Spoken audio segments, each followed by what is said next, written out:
حیا علی خیر العمل، آنکھیں بچھا پیروں تلے، جن پر میرے آقا چلے، چل تو بھی ان راہوں پہ چل، حیا علی خیر العمل۔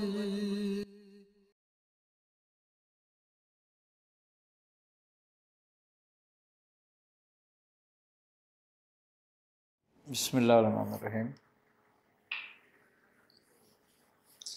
شجرہ اور اس کی افادیت اور اس سے روحانی فیوزات اور برکات حاصل کرنے کا طریقہ کیا ہے؟ شجرہ بیسیکلی شجر سے ہے، اور شجر کی ہر ڈالی، ہر پتا، ہر پھول، ہر کلی جڑ سے فیض لیتی ہے، اور وہ جڑ سے ہی فیضیاب ہوتی ہے، اور جب تک اس کا تعلق جڑ سے رہتا ہے ہر چیز ہری رہتی ہے، اور جس شاخ، پتے یا پھول کا تعلق جڑ سے منقطع ہوتا ہے یا وہ اس سے فیض لینا بند کرتا ہے تو وہ سوکھ جاتا ہے اور جھڑ جاتا ہے۔ بالکل شجرہ اسی لیے ایسا ہے کہ جب ہم اس کو پڑھتے ہیں اور توجہ کرتے ہیں اس پر، اور ہم اس کو پابندی سے پڑھتے ہیں، تو ہم اپنی جڑ یعنی کہ محمد مصطفیٰ صلی اللہ علیہ وسلم سے وابستہ رہنے کی کوشش کرتے ہیں اور ان سے وابستہ ہوتے ہیں، کیونکہ سلسلہ در سلسلہ، ہاتھ در ہاتھ بیسیکلی یہ سرکار عالم صلی اللہ علیہ وسلم کے ہاتھ میں جاتا ہے، اور آپ کے دست مبارک سے یہ اللہ تبارک و تعالیٰ کے دست قدرت میں ہے۔ تو ایک صاحب نسبت کی نسبت اس سے اس طرح جڑی رہتی ہے کہ جیسے کہ درخت کی جڑ سے، درخت سے اس کی ہر شاخ اور ہر پتا اور ہر پھول جڑا رہتا ہے۔ اب رہ گئی بات شجرے پڑھنے کی افادیت، تو یہ ہے افادیت شجرہ پڑھنے کی کہ ہم اپنے بزرگوں سے ہموطن اور ہمیشہ وابستہ رہتے ہیں اس سے، اور اپنی نسبت کو مضبوط کرتے ہیں کہ تم مجھے یاد رکھو، میں تمہیں یاد کروں گا۔ تو جب ہم اپنے بزرگوں کو یاد کرتے ہیں اور یاد رکھتے ہیں تو وہ بھی ہمیں یاد رکھتے ہیں، ہم پہ توجہ رکھتے ہیں، اور ہماری محبت ان کے فیض اور برکات حاصل کرنے کا ایک ذریعہ ہوتی ہے، اور یہ شجرہ پڑھنا اس ذریعے کا اظہار ہے۔ دوسری بات، شجرہ جو ہے توسل بھی ہے، کہ جب ہم شجرہ پڑھتے ہیں اور اس کے بعد جو دعا مانگتے ہیں، اللہ تبارک و تعالیٰ ان بزرگوں کے ناموں کی اور ان کی ہستیوں کی برکت سے جو ہے وہ ہمارے دعاؤں کو قبول فرماتا ہے۔ تیسری بات یہ ہے کہ جب ہم شجرہ پڑھتے ہیں اور شجرے کے بزرگان اکرام کے واسطے دیتے ہیں اور توسل کرتے ہیں تو ہماری نسبت ان سے مضبوط ہوتی ہے، جس کا فائدہ ہمیں یہ ہوتا ہے کہ وہ روحانیت اور اذکار اور وظائف اور ذکر جو ہم کر رہے ہوتے ہیں وہ تمام کے تمام انہی بزرگوں کی اجازت سے سلسلے میں آئے ہیں، اور انہی کی ریاضت اور محنت سے یہ بارآور ہوئے ہیں، تو وہ ان کی جو نسبت ہمیں حاصل ہوتی ہے تو پھر وہ روحانیت جو ہے ہمارے لیے مسخر ہوتی ہے، آسان ہوتی ہے۔ خوبی کی بات یہ ہے کہ جب صاحب دعوت کسی بھی اسم یا عمل کی دعوت مکمل کرتا ہے اور وہ اس روحانیت تک جب تصرف کرتا ہے تو اور پہنچتا ہے اس دربار میں، اس آیات کی روحانیت کے دربار میں جب وہ پہنچتا ہے تو وہاں پوچھا جاتا ہے یہ کس کی نسبت سے آیا ہے، یہ دعوت دینے والا کس کے حکم سے دعوت دے رہا ہے، یا اس کی نسبت کس سے ہے، کون اس کو پڑھانے والا ہے، اور جس نے ان کو اجازت دی ہے، جس کی اجازت سے یہاں تک آیا ہے، وہ کس سے وابستہ ہے، اس کا توسل کیا ہے، یہ سب پوچھا جاتا ہے اس وقت۔ تو جب ہم شجرہ پڑھتے ہیں اور شجرے کے اذکار کرتے ہیں تو ہمارا توسل ہمارا شجرہ ہوتا ہے، ہمارے بزرگوں کے نام ہو جاتے ہیں، تو معلوم ہو جاتا ہے کہ یہ قادری توسل رکھتا ہے، یہ سہروردی توسل رکھتا ہے، یہ چشتی توسل رکھتا ہے، پھر وہ قبول ہوتا ہے، کیونکہ وہ لوگ بارگاہ میں مقبول ہیں، پھر وہ قبول ہوتے ہیں، ان کی شناسائی ہے، بغیر شناسائی کے کوئی کام نہیں ہو سکتا۔ تو یہ نسبت ہماری شناسائی ہے، اور اس نسبت کی وجہ سے ہمارے اعمال، ہمارے عملیات، وظائفات مضبوط ہوتے ہیں، اور پھر اس کی نسبت سے، اس کے توسل کی وجہ سے اس کے کوئی سائیڈ افیکٹ ہمیں نہیں ہوتے، یعنی کہ کوئی رجت وغیرہ یا کوئی اس سے پریشانی وغیرہ ہمیں نہیں ہوتی۔ جو لوگ بغیر توسل کے، بغیر وسیلے کے، بغیر سلسلے کے، بغیر شجرے کے عملیات اور وظائفات کرتے ہیں، وہ ہمیشہ کسی نہ کسی پریشانی میں مبتلا رہتے ہیں۔ اس کی وجہ کیا ہے کہ روحانیت ان کو شناخت نہیں کرتی، ان کو پہچانتی نہیں۔ تو جن کو پہچانتی نہیں ہے تو پھر ان کے ساتھ شیاطین لگ جاتے ہیں، اور شیاطین جو لگ جاتے ہیں تو پھر وہ ان کو مختلف بیماریوں میں، مختلف پریشانیوں میں، مختلف باتوں میں مبتلا کرتے ہیں۔ شجرا جو ہے وہ ایسا ہی ہے کہ جیسے کہ ہمارے لیے ڈھال، ہماری چھت، کہ اگر ہم نے بارش سے بچنا ہے تو ہمارے اوپر چھت ہونی چاہیے، اور اگر ہمیں دشمن کے وار سے بچنا ہے تو ہمارے لیے ڈھال ہونی چاہیے۔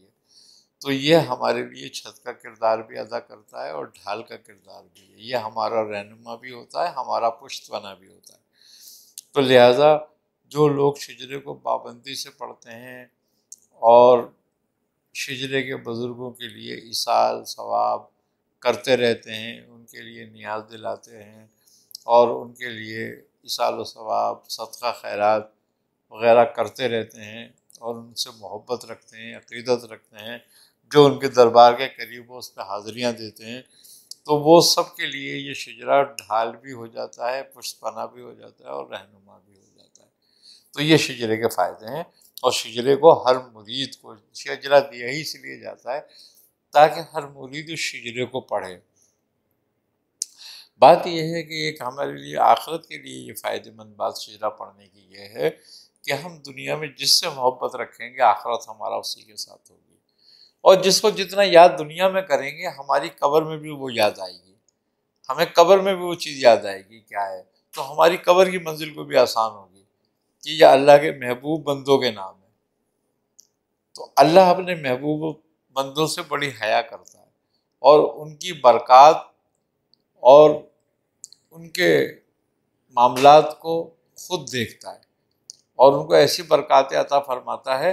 کہ ملک، فرشتے اور ملائکہ بھی اس سے پھر حیا کرتے ہیں، اور اس کے ساتھ رعایت کرتے ہیں، نرمی سے پیش آتے ہیں۔ جیسے کہ ایک واقعہ ہے بزرگ کا کہ حضرت بابا فرید الدین مسعود گنج شکر رحمۃ اللہ علیہ فرماتے ہیں کہ ایک شخص اس لیے خالی بخشا گیا کہ اس نے خواجہ معین چشتی رحمۃ اللہ علیہ کی دستبوسی کی تھی۔ تو یہ کیا ہے؟ یہ نسبت ہے۔ تو شجرہ ہماری نسبت کو مضبوط کرتا ہے، اور جتنا زیادہ ہم پڑھتے ہیں اس کو، اور اس کو اپنے ورد میں رکھتے ہیں، اور ہمیشہ اپنے معمول میں رکھتے ہیں، تو یہ ہمارے دنیاوی مقاصد میں بھی ہمارا توسل ہے، ہماری قبر میں بھی ہمارا وسیلہ بنے گا، اور ہماری آخرت میں بھی ان کے ساتھ ہوگی جن سے محبت کرتے ہیں۔ تو یہ شجرے کا فائدہ ہے۔ یہ اسی طرح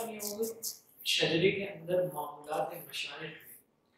تو ان معمولات مشائخ کے حوالے سے کیا ارشاد فرماتے ہیں مریدین کے لیے، اس پر ان کو مداومت کس طرح رکھنی چاہیے، اور بالفرض اگر ایک دن جو معمولات مشائخ سے ترک ہو جائے تو آیا کوئی اس کا جو ہے وہ ارادت کے اوپر کوئی اثر پڑتا ہے یا نہیں پڑتا؟ شجرے کے جو معمولات ہوتے ہیں اصل میں وہ اس لیے شجرے کے معمولات ہیں کہ ہر مرید اس کو کرے، آسان سے وہ معمولات ہوتے ہیں، تاکہ روزانہ آدمی روزمرہ کے معمولات میں اپنے اس کو رکھ لے۔ اس کا فائدہ بڑا سب سے یہ ہے کہ یہ شجرے کے جو معمولات ہوتے ہیں وہ تقریباً تمام مشائخ نے اپنے عمل میں رکھے ہوئے ہوتے ہیں، اور جو گزر گئے ہیں،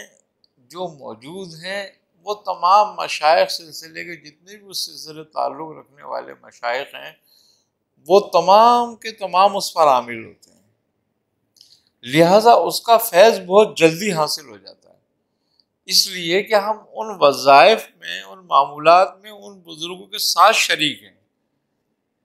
جو صاحب تصرف ہیں ان معاملات کے، تو لہٰذا ان معمولات پر عمل کرنے سے ہماری روحانیت میں بے پناہ اضافہ ہوتا ہے، اور ہم جس کے معمولات کو اختیار کرتے ہیں انہی بزرگوں کے فیضات اور برکات ہمارے کو حاصل ہوتے ہیں، اور یہ تمام کے تمام معمولات جو ہیں یہ وہ ہیں جو بزرگوں کے معمولات اور مقبول بزرگوں کے معمولات میں سے ہیں، تو ان کے جو معمولات اور دعائیں ہیں وہ بھی مقبول ہیں، اور جب ہم کسی مقبول دعا کو پڑھتے ہیں تو وہ ہمارے لیے آسانی یہ ہوتی ہے کہ وہ پہلے سے ہی مقبول ہوتی ہے، تو ہماری زبان کو وہ اور زیادہ طاہر کرتی ہے اور ہمارے قلب کو پاک کر دیتی ہے یہ معمولات، تو جس سے ہمارا قلب اور روح پاک ہو، نورانی ہو، وہ تو ہمیں زیادہ پڑھنے چاہیے، زیادہ رکھنے چاہیے۔ تو اب ہم جو کوئی عمل خود اپنے تئیں کرتے ہیں، کوئی چلہ کاٹتے ہیں، کوئی وظیفہ کرتے ہیں، تو وہ ہماری اپنی ریاضت محنت ہوتی ہے، لیکن معمولات مشائخ مشائخین کی محنت اور ریاضت ہے، ہمیں وہ پکا پکایا ایک ہانڈی کھانا مل رہا ہے کہ ہم اس کو استعمال کر لیں، تو لہذا معمولات ہمارے لیے ایسے ہی ہیں کہ جیسے کہ کسی نے ہمیں حلوہ پکا کے ہمارے ہاتھ میں دے دیا کہ تم چمچ سے کھا لو اس کو، تو یہ معمولات مشائخ جو ہے بہت آسان ہوتے ہیں۔ اچھا، پھر دوسری خوبی اس کی یہ ہے کہ اس میں کہیں رجت نہیں ہوتی، رجت اس لیے نہیں ہوتی کہ یہ مقبول وظائف ہے اور مقبول لوگوں سے ہم تک پہنچا اور مقبول لوگوں کی اجازت ہے اس پر، تو چونکہ مقبول لوگوں کی جو اجازتیں ہوتی ہیں وہ رضائے حق کے حساب سے ہوتی ہیں کہ حق کی رضا بھی اس میں ہوتی ہے پھر شامل، تو اس کے لیے پھر اس میں ہمیں کوئی پریشانی، کوئی برائی، کوئی شیطان، کوئی جو تکلیف ہمیں خلل نہیں ڈال سکتی، تو لہذا معمولات مشائخ کی بڑی اہمیت ہے، شجرے کے ساتھ جتنی شجرہ پڑھنے کی اہمیت ہے اتنی ہی معمولات مشائخ پڑھنے کی بھی اہمیت ہے کہ ہم جب شجرہ پڑھیں تو اپنے مشائخ کے معمولات کو بھی ساتھ میں رکھیں، کیونکہ یہ ہمارے بزرگوں کا طریقہ تھا۔ اسی طرح میں شجرے کے اندر کچھ اسماء بھی جو ہے وہ ذکر ہوئے ہیں، جیسے المحیط والعالم رب الشہید الحسیب الفعال الخلاق الخالق الباری المصور، ان اسماء کی کیا افادیت ہے، کیا فوائد ہیں، وہ بھی ذکر کرنا ہے۔ بزرگان دین کا قول ہے کہ یہ جو 10 اسماء ہیں یہ حضرت جبرائیل علیہ السلام کے اسماء ہیں، یہ وہ اسماء ہیں جو آپ پڑھتے ہیں اور جس کی وجہ سے آپ کا مقام سدرۃ المنتہا پر ہے، جہاں کسی اور فرشتے کا نہیں ہے۔ یہ سرکار عالم صلی اللہ علیہ وسلم نے حضرت سرکار سیدنا شیخ عبد القادر الجیلانی رحمۃ اللہ علیہ کو تعلیم فرمائی تھی، اور آپ اس کے بہت بڑے ذاکر تھے، ذکر کرنے والے تھے آپ اس کے، اور حضرت شیخ علی حیتی رحمۃ اللہ علیہ جو آپ کے خلیفہ ہیں وہ فرماتے ہیں کہ میں نے دیکھا کہ جب شیخ ان اسماء کا ذکر کرتے تھے تو گویا ایسا لگتا تھا آپ جب ذکر کرتے تھے تو کہ آپ ساری کائنات پہ چھا گئے ہیں آپ، اور کائنات آپ کے آگے ایسی ہو گئی جس سے کہ رائی کا دانہ، اور جب آپ ان اسماء سے نزول کرتے تھے تو ایسا لگتا تھا کہ جیسے کہ ساری کائنات آپ کے آگے ہے اور آپ کی ذات ایسی ہو جاتی جیسے رائی کا دانہ، اور جب اس پہ عروج کرتے تو ایسا لگتا تھا جیسے کائنات پوری رائی کا دانہ، تو یہ ان اسماء کی برکت تھی، تو یہ بڑے مقبول اسماء ہیں، اس کے اسماء کو پڑھنے والے کی کوئی حاجت نہیں رکتی، اور اگر کوئی شخص کی روحانیت کام نہ کرتی ہو، کمزور ہو، یا وہ روحانیت اس میں زیادہ نہ پیدا ہوتی ہو، یا وہ غفلت اس میں زیادہ ہو، تو وہ ان اسماء کا ذکر کرے تو اس کی روحانیت ایکٹیو ہو جائے گی، اس کی روحانیت طاقتور ہو جائے گی، وہ صاحب روحانیت ہو جائے گا۔ کسی کو حالت قبض طاری ہو گیا اور روحانیت میں تو وہ اس کا ذکر کرے ان اسماء کا، تو اس کو حالت بست حاصل ہو جائے گی، کشادگی حاصل ہو جائے گی، کوئی روزی رزق سے کسی معاملے میں پریشان ہو تو ان اسما کا ذکر کرے تو اللہ تعالیٰ اس کو کشادگی عطا فرما دے گا۔ اسی لیے شجرے میں معمولات مشائخ میں یہ اسم ہے تاکہ ہم پہ حالت قبض نہ ہو، ہم پہ کوئی مشکل نہ آئے اور ہماری روحانیت ایکٹیو رہے۔ یہ حضرت سرکار شیخ عبدالقادر جیلانی رحمۃ اللہ علیہ سے تمام آپ کے مریدین، متعلقین اور خلفاء سب کے لیے یہ ایک تحفہ ہے جس کو تمام مشائخ نے اپنے معمولات میں رکھا، صرف اس لیے کہ اس میں بڑی کشادگی ہے۔ اور ان اسماء کو چونکہ خود حضرت سرکار سیدنا شیخ عبدالقادر جیلانی جو ہمارے سرخیل ہیں انہوں نے بھی اس کے بڑا ذکر فرمایا اور ذکر کیا، تو لہذا اس کی برکات ہمیں حاصل کرنے کے لیے ہم چاہتے ہیں کہ ہم اس اسم کا ذکر کریں، تو ہمیں پھر ایک خاص نسبت حضرت سیدنا شیخ عبدالقادر جیلانی رحمۃ اللہ علیہ کی روحانیت سے پیدا ہو جاتی ہے۔ اور آپ سے اگر نسبت پیدا ہو جائے آپ کی روحانیت سے تو پھر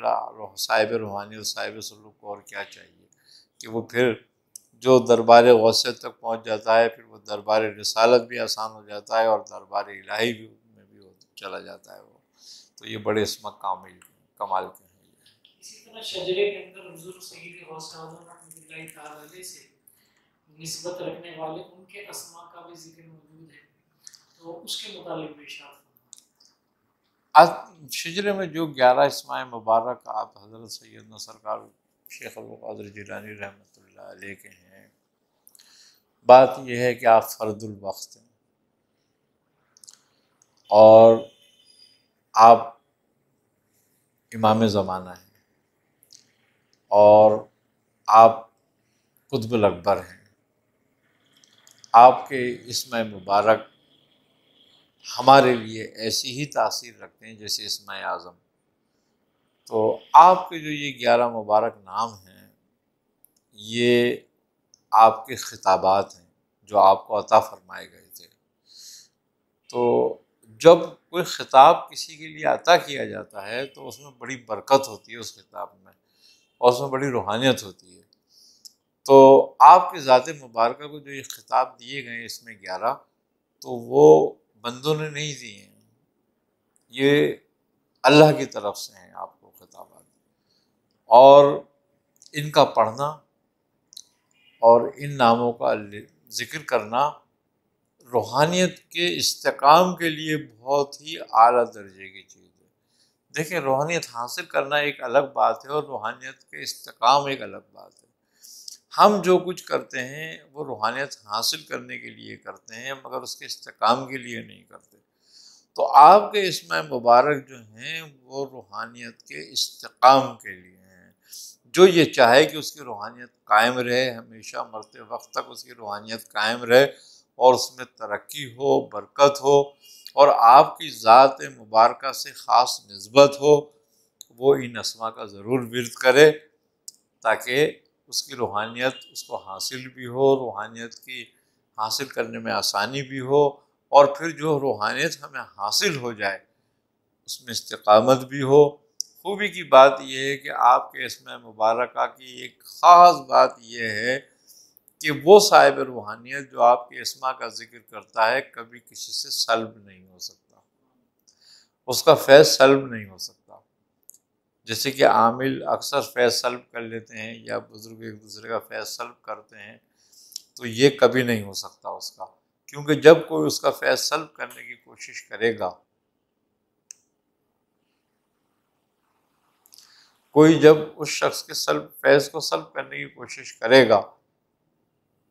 تو آپ کی روحانیت اس کے آڑے آ جائے گی اور اس کی مدد کرے گی۔ تو لہٰذا بہتر ہے کہ ہم اسما کا ذکر کریں اور اسما کا ورد رکھیں، ضرور اپنے ورد میں رکھیں۔ اللہ تعالیٰ اس کی برکت دے گا ہمیں اور آپ کی ذات سے خاص فیض حاصل ہوگا۔ خاص طور پر فجر کی نماز کے بعد جیسے کہا گیا کہ انت الہادی انت الحق لیس الہادی الا ہو، اس کو پڑھا جائے تو انت الہادی انت الحق لیس الہادی الا ہو، اس کی تھوڑی سی تشریح بھی ارشاد فرما دو، اس کی بھی برکات ذکر فرما۔ انت الہادی کا مقصد ہے کہ تو ہدایت دینے والا ہے اور تو ہی سچا ہے۔ لیسا ہادی، یعنی کہ تیرے سوا کوئی ہدایت دینے والا نہیں اے اللہ الا ہو۔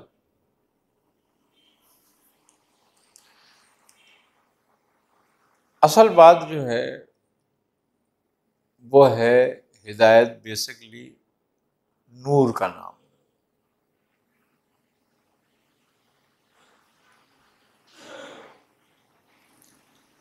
اور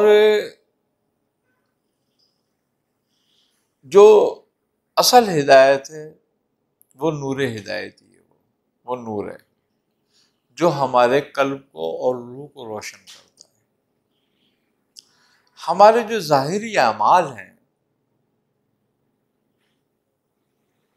وہ ہدایت نہیں ہے،